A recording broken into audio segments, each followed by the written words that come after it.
Baik, sebelum dimulai, suara dan layarnya sudah jelas belum, Ibu, Bapak, dan teman-teman?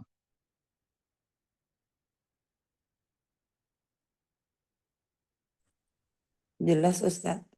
Jelas, Ustaz. Baik, kita mulai. Bismillahirrahmanirrahim.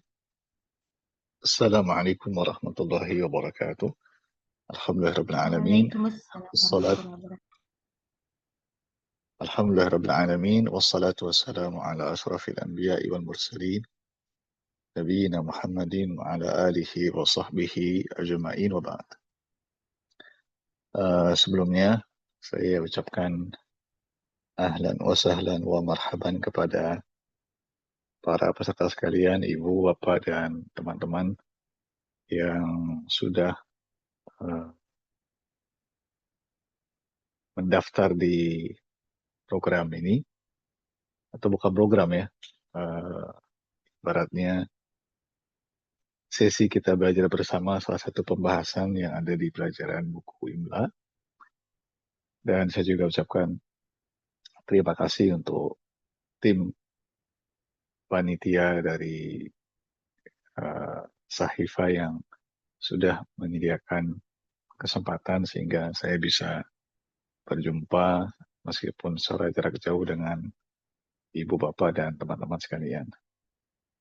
Dan sesuai judul yang ada dan sudah disampaikan sejak jauh-jauh hari, nanti insya Allah selama 2 hari ke depan, startnya hari ini dan nanti kita tutup esok hari, kita akan bahas secara singkat, secara ringkas, simple dan mudah, satu buah pembahasan yang berkaitan dengan ilmu al-imla, yang kita ambil juga dari salah satu buku imla yang memang ditulis untuk pemula, judulnya Mukhtasarul Imla'i Ba'du Masailil Imla'i Allati Yakthuru Fiha Al-Khata'. Jadi ini buku yang menjadi rujukan utama kita dalam pembahasan 2 hari ini. Dan buku ini merupakan karya tulis yang disusun oleh Dr. Umar Ibn Bashir Ahmad Siddiqi. Dia salah satu dosen di kampus di Arab Saudi. Cuma saya lupa tepatnya di kampus mana. Tapi kalau nggak salah di Jeddah. Kalau tidak salah ya. Yang perlu di-cross-check kembali. Dan rencana ke depan mungkin akan sifatnya serial ya. Jadi kita nggak langsung habiskan satu buku. Tapi kita ambil beberapa pembahasan dan kita Dia di cicil rumah, udah pulang ke rumah. Cuman sekarang dia ada acara di kampus. Kemarin dia nginep, Mah. Memang kita akan bahas secara serial. Jadi mungkin bulan ini kita bahas ini, nanti mungkin pembahasan lain di waktu-waktu yang akan datang. Kemudian hal yang mungkin perlu diperhatikan juga untuk para peserta sekalian, mumpung ini masih permulaan, nanti kita akan insya Allah akan banyak sesi interaktifnya, interaksi antara saya dengan Ibu, Bapak, dan teman-teman sekalian. Jadi saya harap Ibu, Bapak, dan teman-teman juga bisa ikut berbagi suaranya. Jadi tidak hanya satu suara saja, karena kalau satu suara saja kadang bikin bosan atau mungkin jenuh. Ya. Nanti kita ingin ada interaksi antara saya dengan Ibu, Bapak, dan teman-teman sekalian. Dan keikutsertaan ibu bapak itu nggak mesti harus selalu benar ya. Jika misalkan kita diskusi, kita bertanya, itu ada yang salah, itu hal yang lumrah dan wajar. Bahkan kalau misalkan ibu bapak dan teman-teman merespon, menjawab itu dengan jawaban yang mungkin salah terus, itu nggak jadi masalah buat saya pribadi. Karena yang saya inginkan itu bagaimana ibu bapak dan teman-teman bisa aktif dalam kita berdiskusi, dalam kita berinteraksi, dalam belajar, supaya kondisi itu semakin hidup antara uh, penyampai pelajaran dan juga yang mendengarkan pelajaran. Kemudian yang lainnya juga yang perlu kita perhatikan juga di sini, mumpung ini masih awal-awal sambil menunggu teman-teman yang lain bergabung. Pembahasan ini akan kita bagi jadi 2 sesi, dan nanti kita akan kasih kesempatan juga untuk Ibu Bapak bertanya seputar pembahasan yang ada di buku. Dan buku yang akan kita bahas bareng-bareng, bukan bukunya ya, pembahasan yang ada di buku yang akan kita bahas bareng-bareng ini, pembahasan yang begitu sederhana. Memang ditujukan untuk pemula, sehingga harapannya Ibu Bapak itu punya gambaran secara umum apa tema yang sedang dibahas atau dikaji. Ya. Dan apabila nanti dalam penjelasan saya mungkin ada yang kurang pas atau mungkin terlalu cepat atau nanti Ibu Bapak butuh untuk diulang kembali, sampaikan aja. Ya, atau ada yang ingin tanyakan, belum tahu Ibu Bapak, silakan tanyakan. Pokoknya jangan ragu, jangan takut, jangan malu untuk berpartisipasi, entah bertanya atau yang lain sebagainya. Kita belajar bareng-bareng, dan sekali lagi itu salah dalam belajar itu hal yang lumrah. Semua kita pasti pernah melakukan kesalahan dalam belajar. Justru dari kesalahan itulah kita belajar supaya nggak jatuh pada kondisi yang sama berulang. Baik. Nah, sebelum masuk ke buku, kita lihat pendahuluan secara singkat.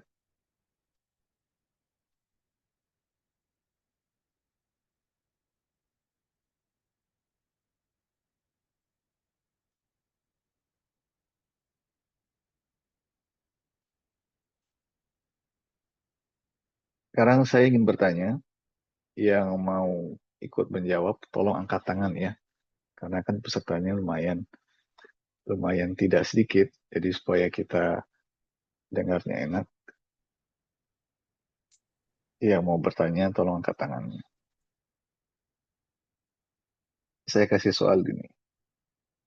Man anti ya Alif?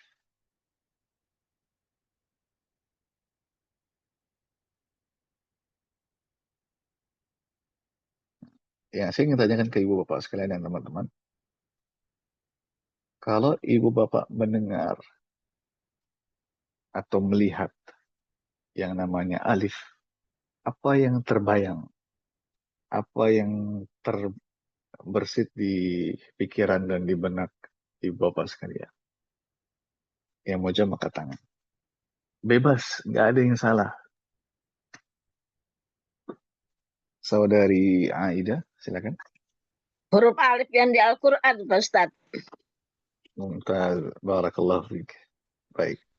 Ada lagi yang lain yang mau jawab? Angkat tangan dulu ya, nanti saya persilakan baru dibuka mic-nya supaya suaranya bisa terdengar dengan baik. Saudari Sri Yunaidi. Jangan lupa buka mic-nya untuk bicara. Takutnya udah bicara, Ibu belum menyalakan mic-nya. Huruf mad, Ustadz. Silakan. Huruf mad. Huruf mad. Baik, barakallahu fiik. Kemudian Saudari Farwah An-Nabila. Pasangannya Fathah, Ustaz. Pasangannya Fathah. Barakallahu fiik. Jadi mau jawab Kemudian huruf Saudari, ya. iya, baik. Saudari Miza Marta Fadila. Yang alif tanpa kepala ain, Ustaz. Yang bukan hamzah. Baik, Pak. Baik, alif tanpa kepala ain. Barakallahu fiik. Jadi, satu lagi, Saudari Mia Febri Utami. Huruf yang tidak memiliki harokat, Ustaz. Baik, barakallahu fiik. Jadi coba Ibu Bapak lihat ketika teman-teman ikut berinteraksi dengan kita, itu membantu kita untuk memilih pembahasan.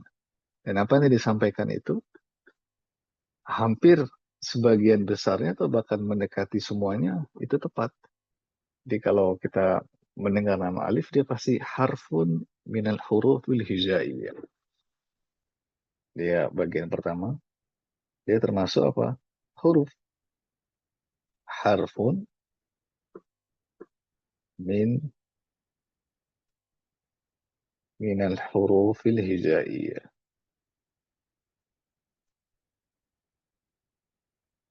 Jadi dia termasuk huruf hijaiyah dan pasti ada di Al-Quran. Pasti tadi sesuai yang pertama. Ini poin pertama. Terus yang kedua, tadi dikatakan nggak menerima harakat. Nah, istilahnya adalah la taqbalu al-harakat. La taqbalu al-harakat. Jadi yang namanya alif itu nggak mungkin bisa dikasih harakat. Nggak ada fathah, tidak ada dhammah, apalagi kasrah. Berarti apa kondisinya? Tadi disebutkan sakinatun daiman. Dia selalu sukun. Sakinatun daiman.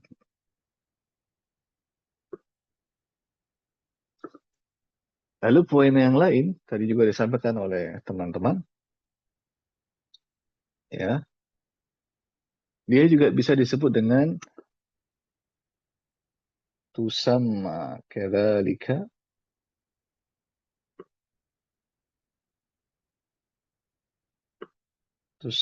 kadzalika harfa mad. Jadi bisa disebut dengan harfu mad. Karena tugasnya adalah memanjangkan bacaan. Jadi kalau ada ba dikasih alif jadi ba, jadi panjang bacaan. Ya. Kemudian yang terakhir penutupnya tadi disampaikan oleh teman-teman, maftuhun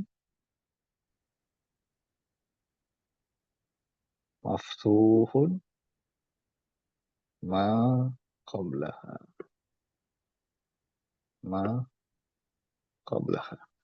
Jadi harokat huruf yang terletak sebelum alif itu pasti fathah.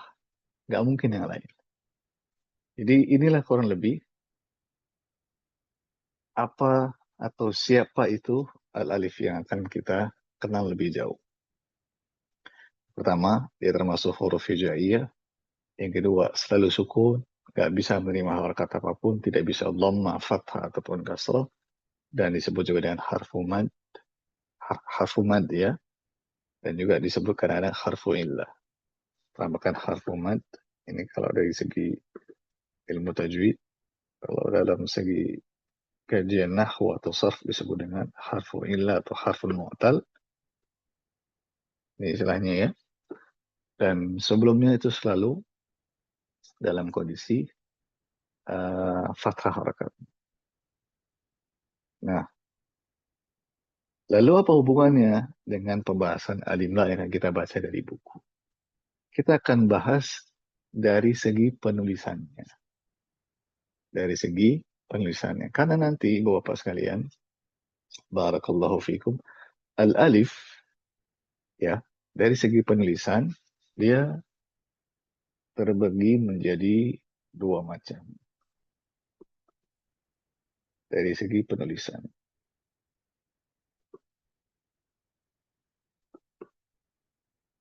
Ada dua. Ada yang dia al-mutawassitah, ini yang pertama. Al-mutawassitah. Nah, yang kedua al-mutatarrifah. Al-mutatarrifah. Baik. Mungkin ada yang nanya. Apa beda antara keduanya? Tapi sebelum kita bahas, saya mau kasih sedikit pendahuluan. Ini saya memang sengaja tulis dalam bentuk seperti ini tanpa harokat apapun ya Bapak. Karena kan ini pelajaran direkam. Dan nanti kalau Ibu Bapak nggak tahu maksudnya, tinggal dengarkan lagi kembali rekamannya.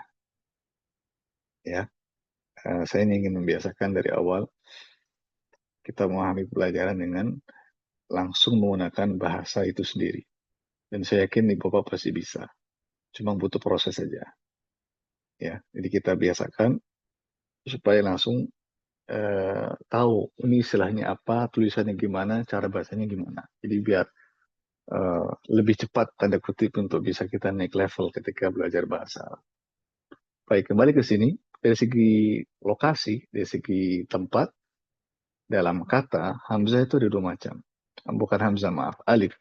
Ada yang namanya al-mutawassithah, dan ada yang namanya al-mutatarrifah. Ya, al-mutawassithah dan al-mutatarrifah.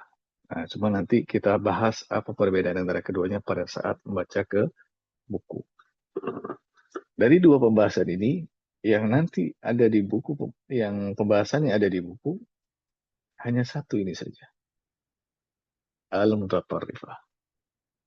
Ya, hanya satu saja. Nah, kenapa kok yang satu nggak ada? Nanti kita bahas di buku. Lalu yang terakhir, pendahuluan terakhir, saya mau tanya, yang mau jawab nanti angkat tangan. Khususnya bagi yang sudah pernah belajar bahasa Arab sebelumnya. Ada istilah dalam ilmu nahwu secara khusus di pelajaran nahwu atau mungkin di sarf. Namanya anwa'ul kalimah. Anwa'ul kalimah. Nah, pertanyaan saya, siapa yang bisa menyebutkan berapa jumlah anwa'ul kalimah dan apa saja dia? Yang mau coba jawab angkat tangan. Saudari Farwah. Salah satu anwa, tiga Ustaz. Isim, Apa aja itu tiga itu? ismun, wa fi'lun, wa harfun. Sahih. Ya. Nah, nanti al-hamzatul mutatarrifah ini ada di ketiga itu. Ya, ada di isim dan ada di fi'il dan ada di harf. Ya. Jadi inilah kurang lebih peta konsep sederhana yang akan kita bahas di buku. Kenapa nih kita sampaikan sejak awal? Supaya Bapak dapat gambaran. Oh, nanti kita membahasnya seperti ini. Jadi, review secara umum. Habis ini baru dirinci. Baru dijelaskan satu persatu. Biar dapat gambaran umum, itu ini bisa dipegang baik. Bagi kalau nanti ada sesuatu, ada pembahasan sekiranya Ibu Bapak butuh melihat kembali, merujuk kembali, itu tahu di mana harus cari pembahasan itu. Karena kadang-kadang Ibu Bapak, ada orang udah belajar suatu buku, jauh tuh. Tapi kadang-kadang nggak paham konsep umumnya. Sehingga begitu ada permasalahan atau ada suatu pembahasan yang mau dicari, nah itu agak susah yang bersangkutan untuk menemukan pembahasan tersebut di buku. Tapi kalau setiap kita tahu, oh pembahasan ini tema besarnya ini. Jadi setiap ada sesuatu yang kita perlu merujuk kembali, tahu kemana kita harus kembali. Ya. Kemudian yang terakhir, sebelum kita masuk ke buku, pembahasan imla ini Bapak sekalian, itu sangat erat kaitannya dengan ilmu bahasa Arab yang lainnya. Baik ilmu sarf maupun ilmu nahwu. Jadi ketika seseorang sudah punya dasar aja berkaitan dengan ilmu nahwu dan ilmu sarf, itu akan sangat membantu yang bersangkutan untuk bisa memahami pelajaran lebih maksimal. Kalau yang belum bagaimana? Nggak apa-apa. Tinggal dipahami mana yang ibu bapak bisa pahami terlebih dahulu. Nanti sisanya nyusul. Ya, pokoknya konsepnya itu kalau saya biasanya begini. Bisa nggak bisa, paham nggak paham, ibu bapak ikuti sampai akhir. Jadi apapun program yang Ibu Bapak ikuti, nggak cuma bahasa Arab ya, apapun, dimanapun tempatnya, lembaganya, dimanapun siapapun mengajarnya, tolong ikuti sampai akhir. Paham nggak paham, bisa nggak bisa ikut sampai akhir. Karena kita nggak pernah tahu kapan Allah itu buka pintu pemahaman sama kita.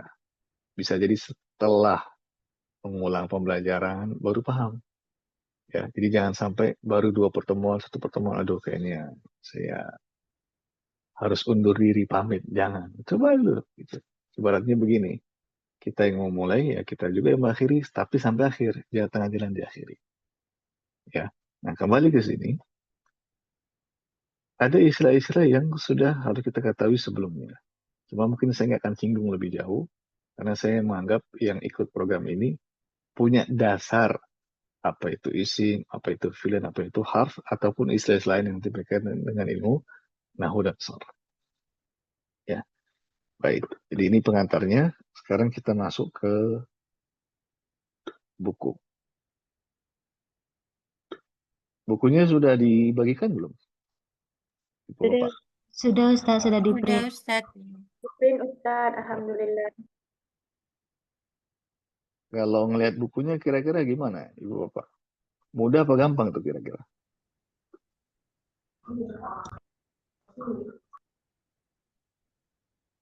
Mudah Ustadz, soalnya baru halaman pertama yang dibuka. Baik. Insya Allah mudah semua ya. Dan itu bukunya sistemnya itu ringkasan, tabel-tabel, dan warna-warni lagi. Jadi enak sekali untuk membantu sebagai pengantar. Baik, sekarang kita buka. Ibu Bapak silakan buka halaman ini ya, halaman 8. Ya, Mau bertanya, itu bukunya dikirim di mana? Ada di dikirim. deskripsi grup. Oh ya, jazakillah khairan. Baik, coba lihat deskripsi grup, khususnya yang baru gabung ya. Dilihat situ. Nanti kalau nggak ada, di ping aja panitianya supaya nanti dikasih tahu. Dibuka halaman 8, bukunya Bapak sekalian. Nah, ini judulnya. Baik, kita akan diskusi lagi. Ya, al-aliful layyinatul mutatarrifah. Al-mutatarrifah itu dari kata taraf.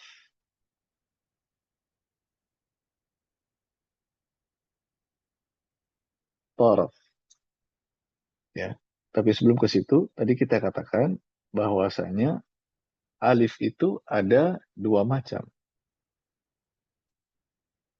Ada 2 macam kondisi. Yang pertama adalah al-mutawassithah.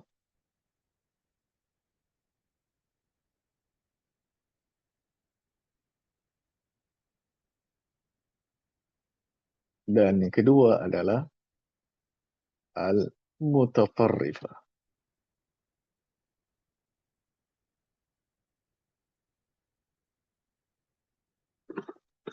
Nah, sekarang kita bahas. Bedanya apa? Al-mutawassithah itu dari kata wasat. Artinya tengah-tengah. Jadi letak alif itu ada di tengah kata. Sehingga disebut apa? Al-mutawassithah. Jadi kalau ibu bapak dan teman-teman mendengar istilah al-aliful mutawassithah, itu versi ringkas, istilah simpel untuk al-alifu fi wasatil kalimah. Jadi kadang istilah itu digunakan untuk apa? Mempersingkat. Ya, makanya kalau di pelajaran balaghah itu, di bab ilmu ma'ani, di topik al-itnab, al-ijaz, al-itnab dan al-musawah, ada namanya ijazu al-qisar. Jadi meringkas dengan pendek. Tujuannya untuk mempersimpel. Nah, salah satunya adalah istilah-istilah ini. Al-aliful mutawassithah, maksudnya alif itu ada di tengah kata. Nah, satu lagi, al-aliful mutatarrifah adalah al-alif yang terletak di ujung dari kata taraf. Taraf itu artinya ujung, akhir, pinggir. Jadi letaknya dia di akhir. Maka maksudnya al-aliful mutatarifah adalah al-alifu fi tarafil kalimah atau akhiril kalimah atau nihayatil kalimah.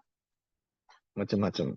Nanti tinggal ibu bapak gunakan mana yang mudah saja. Dan kadang-kadang di sebagian buku pemakai istilah taraf, di sebagian buku yang lain menggunakan istilah nihaya, sebagian buku yang lain menggunakan akhiril kalimah. Nah ini supaya nanti nggak bingung ya. Tapi kalau ibu bapak belajar lebih dari satu buku, ya di antara faedahnya jadi tahu banyak istilah. Oh maksudnya ini. Pokoknya intinya sama. Al-alifu fi tarafil kalimah, al-alifu fi nihayatil kalimah, al-alifu fi akhiril kalimah. Itu maksudnya adalah al-alifu al-mutatarrifah. Ya, al-alifu al-mutatarrifah. Baik. Nah, sekarang pertanyaannya. Jadi silakan ibu bapak coba jawab. Dan ini jawab rame-rame ya. Jawab rame-rame nggak perlu angkat tangan. Saya tanya. Coba ibu bapak dan teman-teman lihat di modul yang kita pakaiin. Ada nggak judul pembahasan namanya al-aliful mutawassitah? Ada nggak? Itu pertanyaan saya. Mutawassitah nggak ada ya. Ada nggak? Al-aliful mutawassitah. Ada atau tidak? Nah, silakan jawab rame-rame boleh.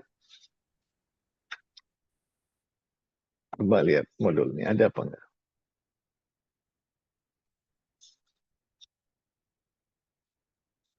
Baik, yang sudah melihat coba. Ada apa enggak?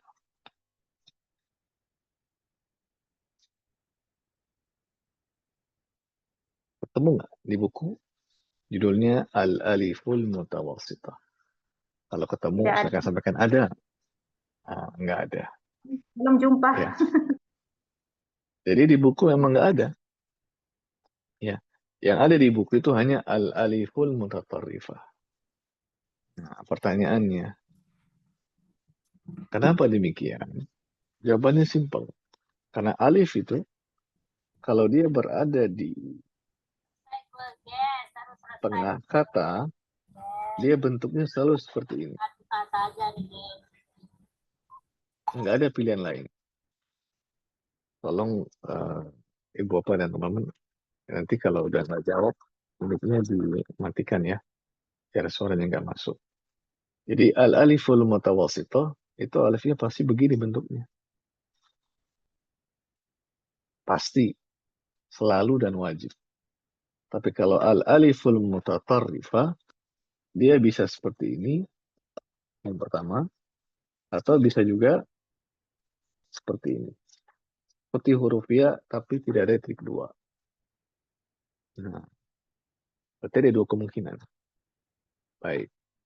Nah, sekarang saya tanya, kira-kira menurut ibu bapak dan teman-teman sekalian, kenapa penulis kok hanya membahas al-alif mutatarrifah, tapi tidak membahas al-aliful mutawassithah? Kira-kira kenapa? Yang mau jawab angkat tangan.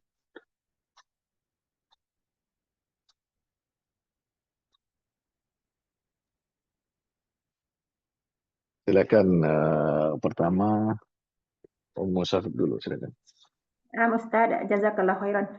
Kalau yang alif mutawassithah sudah jelas bentuknya alif, semua kita bisa memahami insyaAllah. Tetapi kalau yang di akhir itu sudah berubah bentuk tulisannya. Nah. Baik. Barakallahu fiik. Saudari Farwa, silakan. Sama Ustaz, cuman mungkin tambahannya, jadi bentuk alif itu ada alif yang lurus atau mamdudah mungkin ya istilahnya, terus sama alif bengkok kalau saya bilang, jadi kayak alif maksurah itu dibilang bengkok. Baik, barakallahu fiik. Jadi jawabannya itu benar semua. Karena al-aliful mutawassithah itu udah pasti, udah jelas. Alifnya secara penulisan pasti tegak lurus begini. Nah, sesuatu yang udah pasti dan nggak akan mungkin salah insya Allah, nggak usah lagi dibahas lagi. Dan ini mempermudah untuk pemula. Jadi lihat ya, bagaimana skema atau konsep penulisan buku yang beliau paparkan ke kita. Jadi kalau kita baca buku itu Ibu Bapak sekalian, ya kalau mau ideal ya, nggak cuma sekedar, saya belajar lah isinya apa, tapi kita juga belajar melihat konsep yang ada di penulis. Itu penting sekali. Cara berpikir mereka, kemudian bagaimana menyajikan pembahasannya, itu hal yang sangat bermanfaat. Nah, kita lihat di sini beliau nggak bahas lagi, karena udah pasti benar. Jadi daripada ngulang lagi, ya mungkin mengambil waktu, lebih baik kita fokus kepada hal-hal yang memang butuh untuk mereka kasih perhatian lebih. Nah, maka yang beliau bahas hanya al-aliful mutatarifah. Cuma memang istilah yang sering dipakai dalam kajian ilmu imla adalah al-aliful lainatul mutatarifah. Ya, jadi ini alasan ya kenapa buku ini hanya bahas al-mutatarifah, karena hanya al-mutatarifah saja yang punya lebih dari satu kemungkinan. Sehingga kita harus belajar kapan ya alif itu ditulisnya tegak lurus, kapan alif ditulis dalam bentuk ya namun tanpa titik dua. Nah, itu poinnya. Baik. Sampai sini sebelum kita lanjutkan. Ada yang mau bertanya? Kalau ada yang mau bertanya, angkat tangannya, silakan.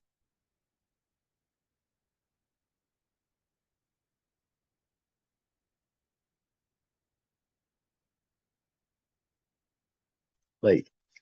Kalau nggak ada, kita lanjutkan. Saya izin saya baca ya. Beliau sekarang jelaskan apa yang dimaksud dengan al-aliful lain. Al-aliful lainatu alifun sakinatun qablaha harfun maqtu'. وتكتب قائمة هكذا أو مقصورة هكذا. Nah, ini poin pertama. Jadi semua yang ada di buku ini, Ibu Bapak sekalian, itu ringkasan yang sangat amat penting. Semuanya penting karena udah ringkasannya ringkasan. Jadi udah harus tahu. Nah, jadi poin pertama, beliau bahas apa yang dimaksud dengan al-alif. Atau kalau kita mau kasih kata kunci, ini ta'rif al-alif. Ta'rif atau mafhum al-alif. Definisi dari al-alif. Nah, ini poin pertama.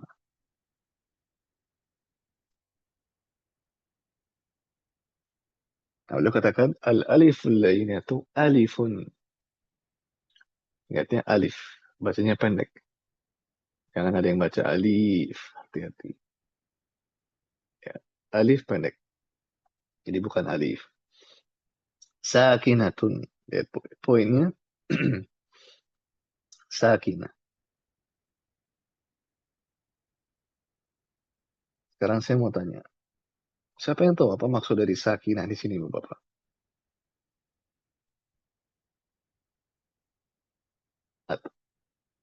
Silakan Saudari Nizamarta. Menetap, Ustadz. Berada. Baik. Barakallahu fiik. Ada lagi nggak yang lain? Coba jawab.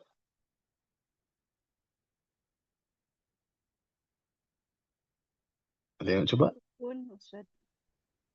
Ummu Syafiq, silakan. Sama Ustaz, sakinah sama dengan sukun yang berarti diam sejenak atau tenang. Baik. Ingat, ini kita, kenapa saya tanya?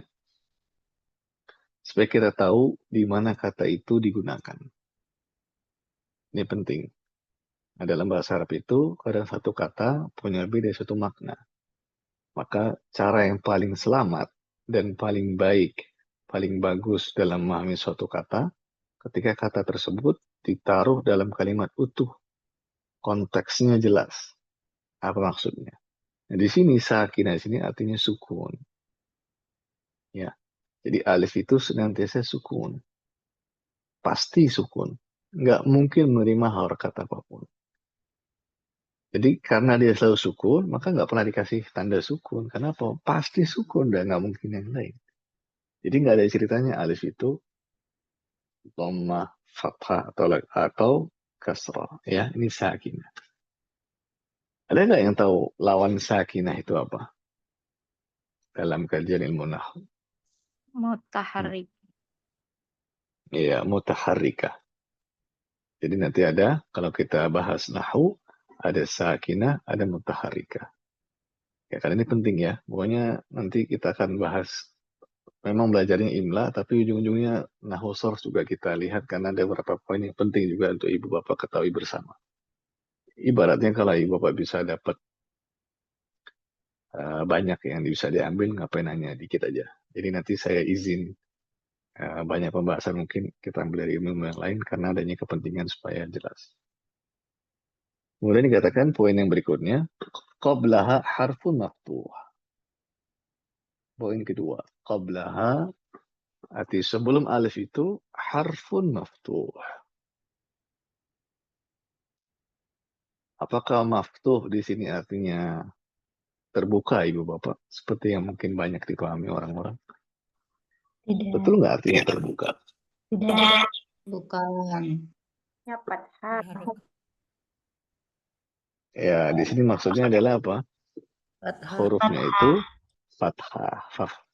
Jadi kalau saya tanya, apakah setiap kata maftuh pasti artinya terbuka? Tidak, Ustaz. Tidak. Nah, ya. Tidak jawabannya. Tergantung konteks kalimatnya atau siyakul kalam. Jadi penting nih ibu-ibu, bapak-bapak, dan teman-teman. Kalau belajar bahasa Arab, belajarnya yang begitu.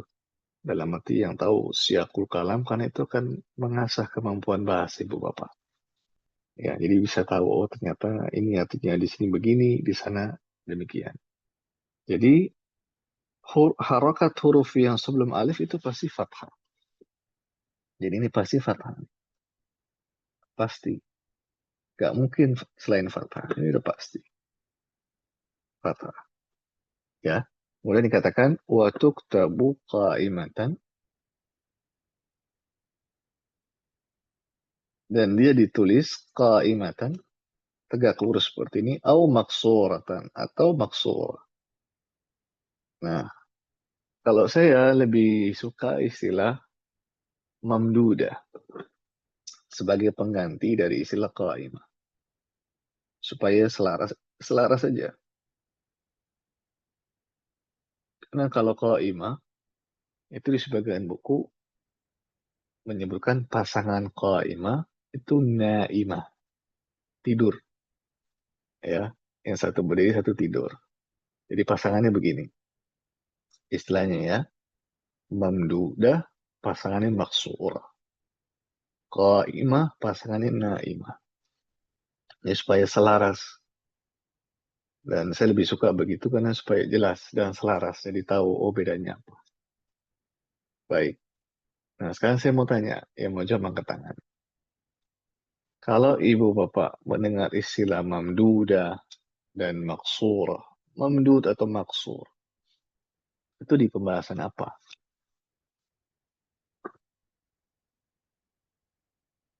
Di pembahasan apa ya ibu bapak kalau dengar itu?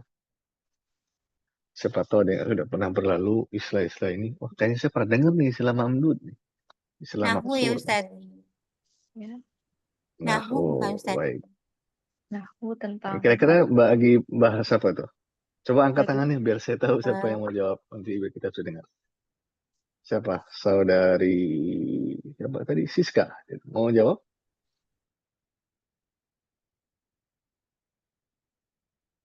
Atau saudari Ah. Farwah? Siapa tadi Mamdud Silakan. sama isim Silakan, ya Ustaz. saudari Siska. Ustaz. Isim yang gimana? Aduh, lupa. Tahu nggak? Kalau nggak tahu nggak apa-apa. Cukup Lupa sampai Ustaz. isim aja? Cukup? Ya, nggak apa-apa. Cukup Ustaz. Baik. Barakallahu fiik. Tapi poinnya penting itu ya, isim. Baik. Saudari Farwa. yang Silakan.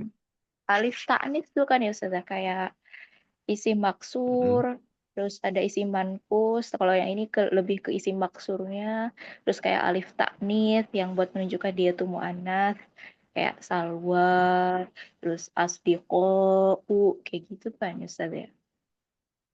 Baik, barakallahu fiik. Berikutnya terakhir saudari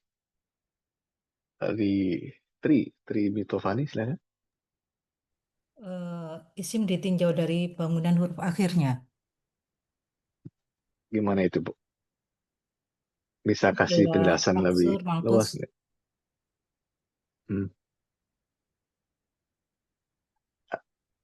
Ibu tahu apa maksudnya maksur? Kalau yang maksur yang saya pahami dari isim itu adalah isim yang diakhiri dengan huruf alif, huruf yang sebelumnya berharokat fathah. Kalau isim mangkus, isim yang diakhiri dengan ya, yang huruf sebelumnya Mamdud. berharokat kasroh. Kalau Seperti itu, Ustaz. kalau mamdud, Ibu tahu nggak mamdud yang di Kalau sini? mamdud, isim yang diakhiri dengan huruf hamzah yang sebelumnya adalah huruf alif. Baik, barakallahu fiik. Nah, ini terima kasih banyak ibu-ibu dan teman-teman sekalian. Nanti kalau ada bapak-bapak mau ikut juga boleh ya. Dan ini bareng-bareng. Nah, kenapa saya tanya ini? Supaya ibu bapak itu nggak salah paham. Dan nggak jadi timbul kerancuan.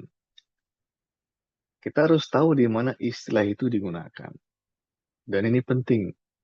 Jadi tolong ketika ibu bapak belajar, apapun pelajarannya, nggak cuma bahasa Arab. Ya, ini tips juga ya. Nggak apa-apa ya kita sampaikan tips buat ibu bapak. Tolong pahami baik-baik istilah dan di mana dia digunakan. Supaya nggak campur baur nanti. Nggak bingung maksudnya apa. Sebagai contoh, ada istilah mufrad. Nah, apakah semua istilah mufrad pasti menunjukkan bilangan tunggal? Kan tidak. Ya, nanti mufrad dalam pembahasan khobar berbeda lagi pembahasannya. Nah, khobar itu sendiri di ilmu nahwu beda dengan khabar di ilmu balaghah misalnya. Itu contoh. Sama di titik ini juga saya ingin memastikan supaya ibu bapak nggak keliru. Ingat istilah mamdudah dan maksura dalam kajian ilmu imla kita itu hanya fokus pada bentuk penulisan alif semata, bukan yang lain. Jadi tolong jangan disangkut pautkan dengan oh itu isim maksur, isim mamdud, enggak, itu beda. Ya, ini istilah yang dipakai di imla. Nanti kalau ibu bapak ditanya apa itu isim maksur, isim manqus, misalkan isim mamdud, nah itu nanti di pembahasannya mereka sendiri, ya bukan di pembahasan kita. Jadi itu poin penting yang saya sampaikan.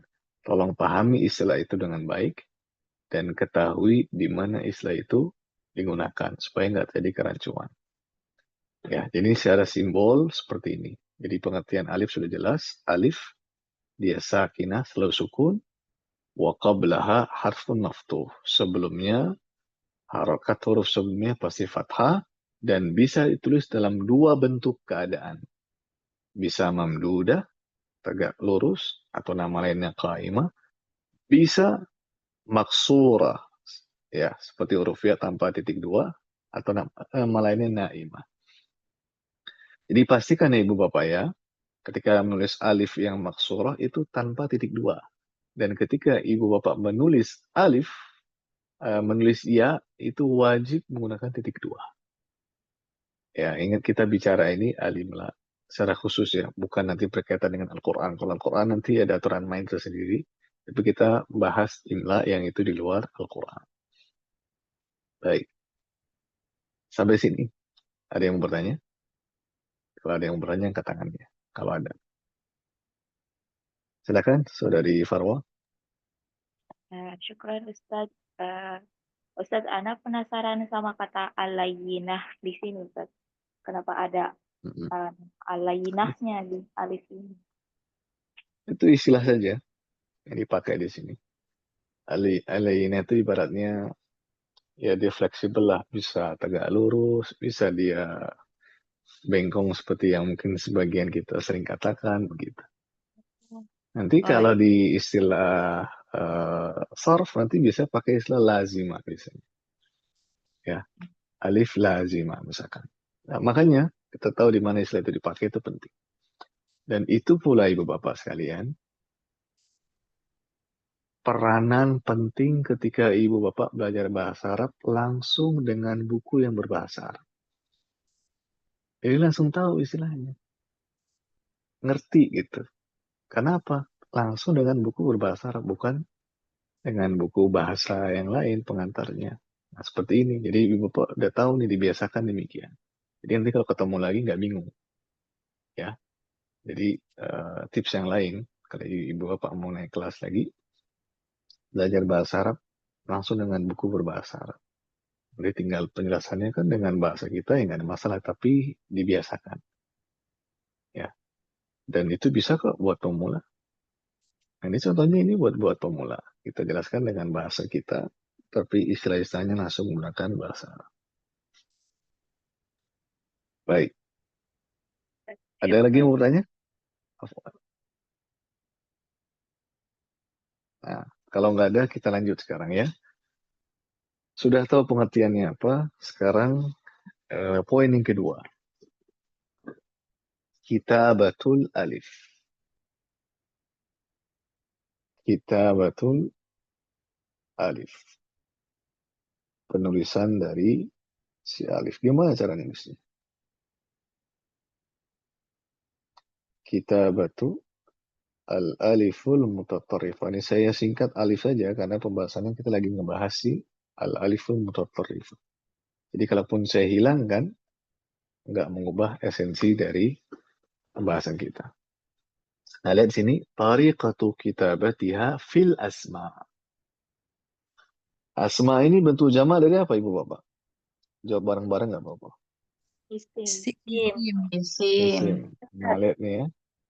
Ini isim. Lihat satu isim. Nanti yang kedua ada fi'il. Ini fi'il. Yang ketiga ada harf. Nah, ini yang tadi kita bahas di awal. Jadi nanti penulisan alif itu, atau alif itu nanti bisa berada di akhir isim, bisa berada di akhir fi'il, dan bisa berada di akhir harf. Jadi nggak ada kata yang tanda kutip selamat dari alif. Pasti alif selalu punya peranan. Nah, kita bahas satu persatu. Jadi sekarang, poin pertama pada pembahasan isim, al-asma'ul mabniyah. Nah, sekarang saya mau tanya, yang mau jawab seperti biasa angkat tangannya. Apa yang ibu bapak pahami kalau mendengar istilah al-asma'ul mabniyah atau isim mabni? Itu isim yang gimana? Yang mau jawab angkat tangan. Apa sih isim mabni? Ini buat yang tahu aja ya, atau yang pernah dengar. Baik. Nah, saya coba yang baru ya. Saudari Ummu Hanna. Silakan. Isim mabni isim yang bentuknya tetap. Tetapnya gimana, Bu? Tidak Apakah berubah. huruf pertamanya tetap, huruf kedua tetap, huruf ketiga tetap, atau gimana? Semuanya Semuanya. Baik, barakallahu fiik. Saudari Cintami? Ya Ustadz, saya coba jawab. Yang mabni maksudnya adalah tidak berubah lagi huruf terakhirnya, tidak bisa lagi hurufnya berubah, hanya tetap seperti itu, walaupun sebelumnya apakah itu ada harfu jar ataupun yang lainnya. Baik, jadi hurufnya nggak berubah ya. Barakallahu fiik. Terakhir, saudari Miza Marta Fadila. Nah, Ustaz, huruf yang tetap huruf akhirnya, contohnya ana, nahnu, isim. Baik, barakallahu fiik. Ada lagi nggak mencoba?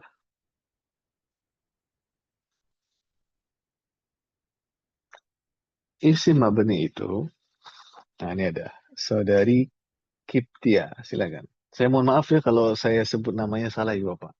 Saya mohon maaf sebelumnya. Silakan. Kalau isim yang tidak berubah harokat akhirnya. Mumtaz. Barakallahu fiik. Ya. Nah, sekarang coba Ibu Bapak lihat ya. Bandingkan dari jawaban teman-temannya. Jadi isim mabni itu Ibu Bapak sekalian, kita nggak bisa hanya cukup mengatakan isim yang tetap terus titik. Ini masih ngambang. Masih ambigu dia, masih belum jelas. Tetap gimana? Ya. Lalu yang kedua, isim yang hurufnya nggak pernah berubah. Ibu-ibu, bapak-bapak sekalian. Secara asal, kata itu huruf nggak akan pernah berubah. Yang berubah itu bukan huruf. Tapi apa? Harakat. Ya, gitu. Jadi, yang paling pas kita katakan isim mabni dari isim yang harokat akhirnya itu tidak pernah berubah. Ya. Nah, ini baru tepat. Mau disempurnakan boleh nggak? Boleh. Meskipun kemasukan amil apapun. Tapi esensinya ketika ibu bapak menyampaikan isim yang tidak pernah mengalami perubahan harokat akhir kata. Nah, jadi kalau kita diskusi begini, enak ini ibu bapak. Kenapa? Banyak sudut pandang yang bisa kita lihat. Oh, ternyata jawaban begini kurang pas. Ini kurang pas. Nah, gimana ya kita rangkum semuanya. Makanya salah satu guru saya itu pernah mengatakan begini. Min agla wasaili ta'lim al-hiwar wan niqash. Jadi antara sarana belajar yang paling mahal, khususnya zaman sekarang itu adalah dialog, diskusi, interaksi. Kenapa? Karena itu salah satu yang memudahkan kita untuk bisa paham dengan lebih baik. Jadi alhamdulillah ibu-ibu dan teman-teman bapak-bapak juga mau berpartisipasi, jadi kita banyak bisa kita ambil. Jadi ini masuk dari isim mabni ya. Jadi ini contoh, kalau kita belum paham apa itu isim mabni, belum pernah tanda kutip belajar ilmu nahwu sebelumnya, nggak akan maksimal di sini. Ya, makanya antara satu disiplin ilmu dengan disiplin ilmu lain itu saling berkaitan. Nah, ini pentingnya kita paham konsep-konsep dasar dalam setiap ilmu. Baik, sekarang kita mau lihat gimana cara penulisan alif apabila berada di akhir isim yang mabni. Beliau katakan begini. Hafizallahu wa nafa'a bih. Al-aslu fiha an tuktaba bi alifin qa'imatin au mamdudah. Hukum asalnya, kalau ada isim mabni, maka alifnya ditulis qa'imah atau mamdudah, tegak lurus. Nah, coba ibu bapak lihat tuh. Nih, kaifama. Tegak lurus dia. Alifnya. Ana. Ini sudah sering banget kita pakai ana. Da juga sama. Nah, sekarang kita tahu apa argumentasinya. Kenapa kok ditulisnya begitu? Kenapa enggak alif kok pada kata ana dibuat maksurah ya? Nah, ini jawabannya ini. Ini dalilnya. Ini argumentasinya. Nah, orang yang membangun pemahaman di atas argumen itu akan baik. Ya, jadi ibu bapak kalau ditanya bisa jawab, kenapa tulis begini? Ini alasannya. Ini buku rujukannya. Jadi bisa dilihat. Ya. Nah, tapi beliau kasih pengecualian. Beliau sampaikan begini. Wastuthniya min dzalika khamsatu asma'in tuktabu bi alifin maqsurah. Nah, dikecualikan dari hal tersebut ada 5 isim. Yang mana 5 isim ini ditulis dalam kondisi alif maksur. Maksudnya gimana Ustaz? Maksudnya gini ibu-ibu, bapak dan teman-teman sekalian. Gampang kok, simple. Kalau ibu bapak ketemu isim mabni, ya, itu pasti alifnya mamdudah. Pasti. Kecuali 5. Nah, yang dihafalin 5 ini aja. Apa itu? Anna, mata, lada, ula sebagai ismu isyarah, dan al-ula sebagai ismun mausul. Ini dikasih al depannya ya. Tambahkan al di sini. Al-ula sebagai ismun mausul. Nanti pembahasan Penggunaannya itu di ilmu nahwu kita nggak bahas detail. Ini poin pertama. Satu. Baik. Poin yang kedua, atau sebelum ke poin yang kedua, ada nggak yang mau tanyakan Ibu Bapak? Poin pertama. Kalau ada yang mau tanya, angkat tangan.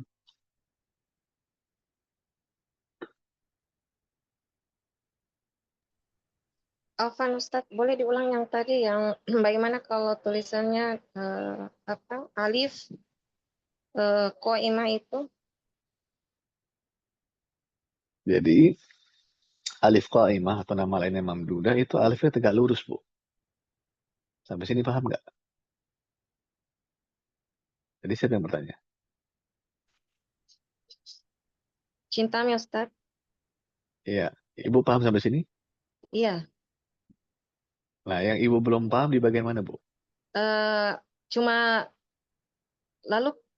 apa namanya menulis alif tegak lurus itu kapan saja?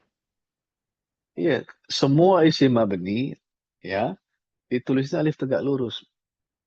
Kecuali 5 huruf ini. Kecuali 5 isim ini. Anna, mata, lada, ula, dan al-ula. Ini isim mabni. Tapi khusus 5 isim mabni ini, alifnya tidak ditulis mamduda, melainkan ditulis maksurah. Pengecualian aja, tinggal kita hafalkan. Itu maksudnya, Bu. Oh ya, baik. Paham insya Allah. Baik. Ada lagi yang lain?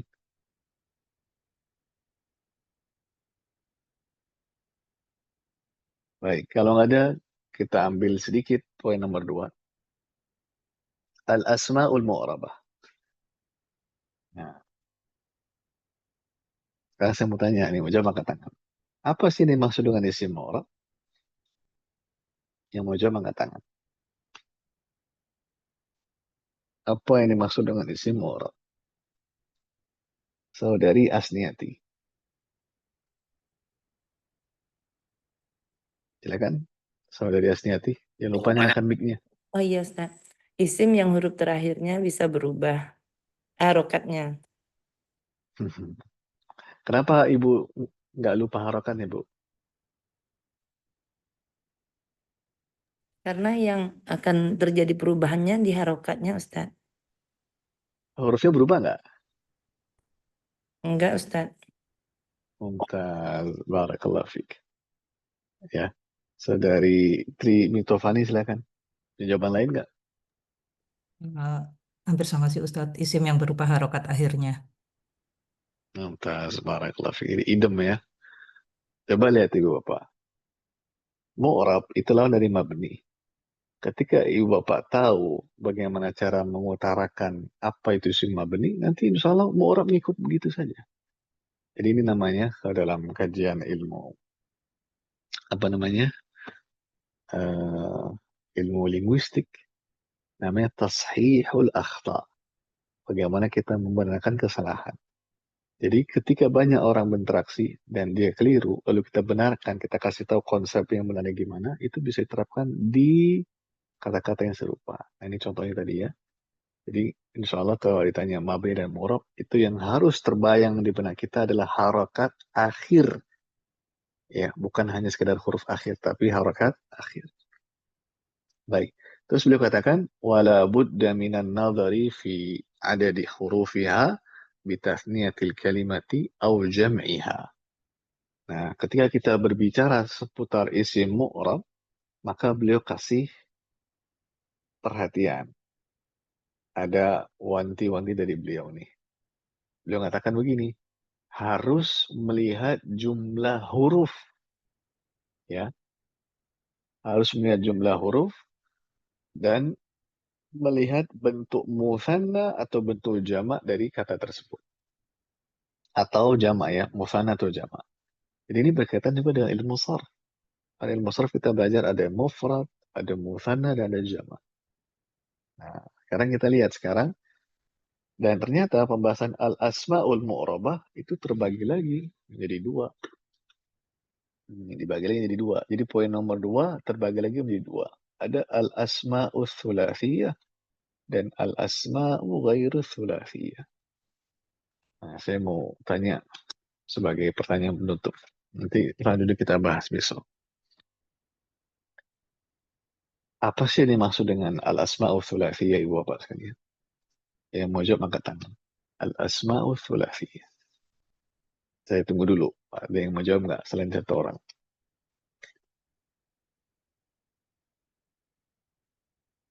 Baik.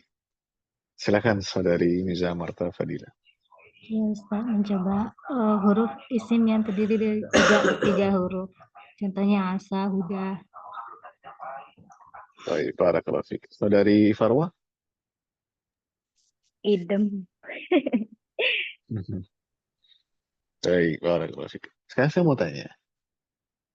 Kira-kira kalau ibu bapak mendengar istilah sulasi, rubai, misalkan, itu di pelajaran apa ya? Jawab rame-rame nggak apa-apa. Huruf Ustaz. Huruf. Sarf. Sarf ya. Baik. Cuman jangan lupa ya, sarf itu roknya sukun. Sarf. Ya, bukan sorof. Itu asalnya. Sarf. Baik. Kemudian di pembahasan apa biasa ibu bapak dengar istilah sulasi? Kan di sarf betul. Di pelajaran apa? Tasrif. Baik. Yang lebih Wazan. spesifik ada nggak? Wazan. Jarod. Baik. Apa? Fi'il atau isim biasanya? Fi'il. Fi'il. Fi'il. Baik. Sekarang terakhir nih. Ini terakhir.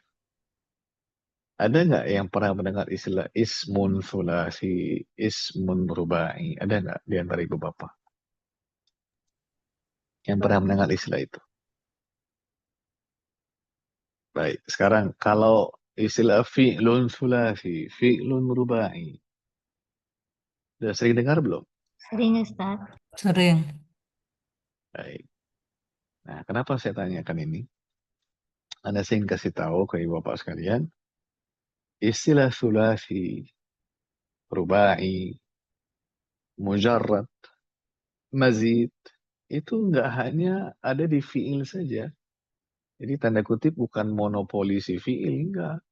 Isim juga ada ibu bapak sekalian. Jadi nanti ada ismun mujarrad, ada ismun mazid, ismun mujarrad fulasi, ismun mujarrad rubai, ismun mujarrad khumasi. Itu ada. Jadi kalau ibu bapak belajar buku sarfnya yang biasa dipelajari di Timur Tengah, ketemu pembahasan ini.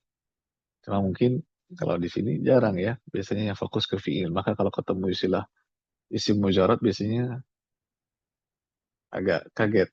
Memang ada. Memang ada, jawabannya ada. Ya, dan tinggal dia pelajari. Nah, kenapa saya tanya itu? Karena nanti ini berkaitan dengan istilah tadi. Jadi nanti isimnya ini kita akan fokus ke jumlah hurufnya di 3. Nah, gimana penerapan dan segala macamnya, kita bahas insya Allah besok Ahad. Jadi besok Ahad kita lanjutkan pembahasan dan tinggal sedikit nanti insya Allah habis besok Ahad. Sebelum kita akhiri, ada yang ingin tanyakan ibu bapak dan teman-teman? Silakan kalau ada yang mau tanyakan. Silakan saudari Miza Marta. Iya, izin bertanya Ustaz. Tadi Ustaz di awal-awal menyebutkan man anti ya alif. Kenapa pakai anti ya Ustaz? Karena semua huruf hijaiyah itu mu'annas. Jadi ibu bapak katakan hadhihi alif, hadhihi ba, hadhihi ta, hadhihi sa. Nah, kalau mu'annas boleh nggak kita pakai anta, Bu? Tidak Ustaz. Boleh nggak? Nggak Tidak. boleh. Iya, jadi itu maksudnya demikian. Baik. Syukran Ustaz. Jazakallah. Amin wa iyyak. Ada lagi yang lain yang mau bertanya?